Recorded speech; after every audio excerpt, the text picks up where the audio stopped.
Assalamualaikum, apa kabar teman-teman semua? Semoga sehat selalu ya. Nah, pada video kali ini teman-teman nih ya, gua kedapatan lagi nih ngerawat luka pasien dengan dekubitus ya teman-teman, atau enggak pressure injury, atau enggak luka yang ditimbulkan akibat tekanan yang terlalu lama secara konsisten teman-teman. Lukanya ada di belakang ya teman-teman ya. Jadi pasien ini menderita stroke ya teman-teman. Jadi memang aktivitas sudah dibantu total oleh keluarga. Nah, lukanya tuh agak, jadi ada item-itemnya gitu teman-teman ya. Jadi belum coplok. Jadi nah tuh kayak gitu. Ya, jadi keluarga minta tolong buat gua ilangin item-itemnya tersebut. Pasien ini sempat kurang baik kondisinya ya, sampai dirawat di rumah sakit. Gue lupa berapa minggu ya, 1 minggu atau 2 minggu. Terus pulang ya, terus ada kondisi ulkus tersebut teman-teman. Ya, terjadinya ulkus tersebut sebenarnya di rumah udah ada, cuman waktu itu mungkin masih kecil dan belum jadi gitu teman-teman. Nah, setelah di RS ya, ini ternyata pas dia pulang lagi tuh, pas dilihat ternyata jadi teman-teman seperti ini. Di sini gue cuci menggunakan air kemasan ya teman-teman, yaitu pakai gelas. Ya, gue menggunakan air kemasan yang gue tuang ke gelas, terus gue sabunin pakai sabun khusus cuci luka. Ya, jadi di sini gue pakai sabun khusus cuci luka, cairan PHMB atau enggak antiseptik, terus menggunakan salep yang ada kandungan zincnya teman-teman. Di sini gue jual produknya ya di Shopee gua. Ya, buat teman-teman yang butuh boleh nanti kontak gua ya, komentar aja di YouTube atau gua nanti gua kasih linknya teman-teman. Ya, jadi teman-teman bisa beli online lewat marketplace. Nah, ini gua lagi buang ya, gue susah naruh kameranya ya, maklum ya, ini karena gue pasti kalau perawatan luka sendiri dan gue cuma taruh tripod teman-teman. Ya, ini gue udah izin sama keluarganya ya teman-teman ya, untuk masalah dokumentasi. Hampir di semua video gue itu pasti gue izin untuk dokumentasi ya, buat YouTube.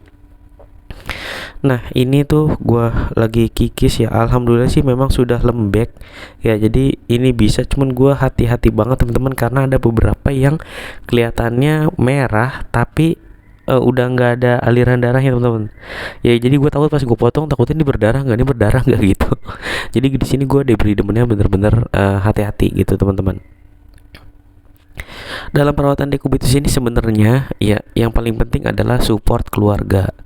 Ya, karena apa? Karena memang di sini tuh posisi pertama harus miring kanan dan miring kiri. Ya, itu bisa dilakukan tiap beberapa jam sekali, misal sejam sampai 1-2 jam sekali gitu.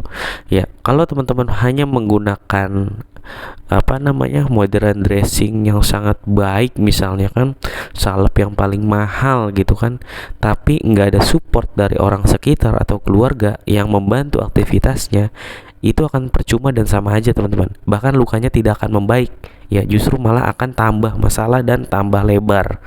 Makanya edukasi sangatlah penting untuk gue pribadi ya, kalau sedang merawat luka. Buat teman-teman yang butuh jasa perawatan luka area Jabodetabek ya, gue bisa home visit, datang ke rumah kalau waktunya cocok teman-teman. Buat yang di luar daerah bisa konsultasi secara online. Ya, beberapa udah ada yang sampai sembuh kalau teman-teman lihat videonya. Ya, kayak di Maluku waktu itu ada yang sampai sembuh dari lukanya jelek, sampai sembuh, sampai nutup semua. Ya, terus di mana lagi ya? Pokoknya ada beberapa kok di video ini, di channel ini, yang memang lukanya sampai sembuh. Gitu. Itu berbayar seikhlasnya teman-teman. Ya, karena apa? Karena memang nanti setiap teman-teman ganti balutan itu wajib banget ya, kalau konsultasi online itu wajib banget kirim video dan fotonya ke gua, karena biar sama-sama kita bisa evaluasi. Ada beberapa kejadian ketika konsultasi online ngerasa lukanya udah bagus, dia nggak kirim video atau foto lagi, bahkan lost contact, tiba-tiba lukanya terjadi perburukan, jelek dah tiba-tiba. Kalau kayak gitu gue juga bingung, karena gue juga nggak tahu jalan ceritanya. Walaupun diceritain, nggak tahu perkembangan lukanya karena nggak dikirimin foto dan video. Ya, jadi ya gue juga bingung lah pokoknya kalau kayak gitu. Ya, jadi ngasih instruksinya jadi ya kasarnya kan luka itu harus dikaji setiap ganti balutan teman-teman. Ya, karena pengkajian luka ini beda sama kalau kita mengkaji suatu penyakit ya. Sekali ketemu, oh ini penyakit ini. Kalau luka tuh nggak gitu teman-teman ya, nanti kan banyak salepnya juga, banyak jenisnya ya, bahkan beberapa salep tuh ada beberapa luka tuh yang harus gue campur-campur teman-teman untuk menggunakan salepnya ya. Sama balutannya juga, balutan kan juga ada banyak, ada alginat, terus melolin, ada kasa, ada ya banyak lah teman-teman ya. Ada foam dressing dan lain-lain. Singkat cerita teman-teman ya, dari keluarga ini sebelumnya ada adiknya si pasien ini mengalami kanker teman-teman. Ini kita sekedar cerita aja ya teman-teman ya. Jadi waktu itu katanya adiknya tuh ngalamin kanker lidah apa gusi gitu, gue lupa ya. Sampai akhirnya banyak banget ya dukun berkedok ustadz yang nawarin bantuan teman-teman dengan bayar 30 juta katanya, bahkan hilang penyakitnya. Untuk kasih makan anak yatim bayar sekian juta gitu, nanti bisa sembuh penyakitnya. Nah, di kita ini banyak banget teman-teman ya dukun berkedok ustadz. Itu hati-hati teman-teman ya, oknum-oknum tersebut ya, oknum-oknum dukun berkedok ustadz ini teman-teman ya, itu nggak benar. Kecuali ya dia berani, tapi untung nih pinter ya teman-teman ya, ini si orang ini pinter untung ya, si keluarga pasien ini untung pinter.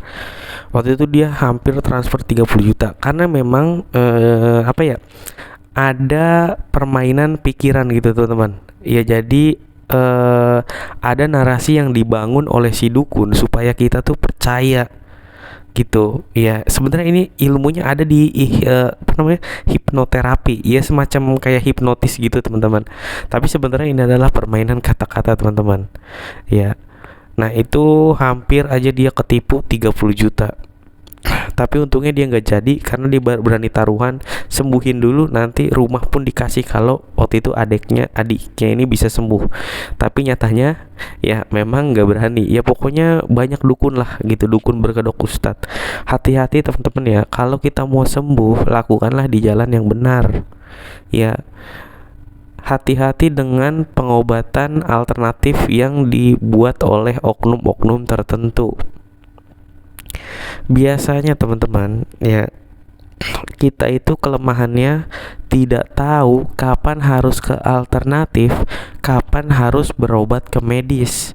Kebanyakan kita ke alternatif dulu baru ke medis. Inilah yang salah teman-teman. Kenapa? Karena kalau di alternatif sudah gagal baru ke medis, biasanya datang itu dengan prognosis yang buruk, sulit untuk dilakukan penyembuhan. Kasarnya banyak orang yang kanker payudara datangnya ke alternatif menggunakan obat-obat tertentu ya. Akhirnya ketika kankernya sudah menjalar kemana-mana baru dia datang ke rumah sakit. Itu beberapa kali gua temuin teman-teman ya, khususnya di kanker payudara tuh banyak yang kayak gitu.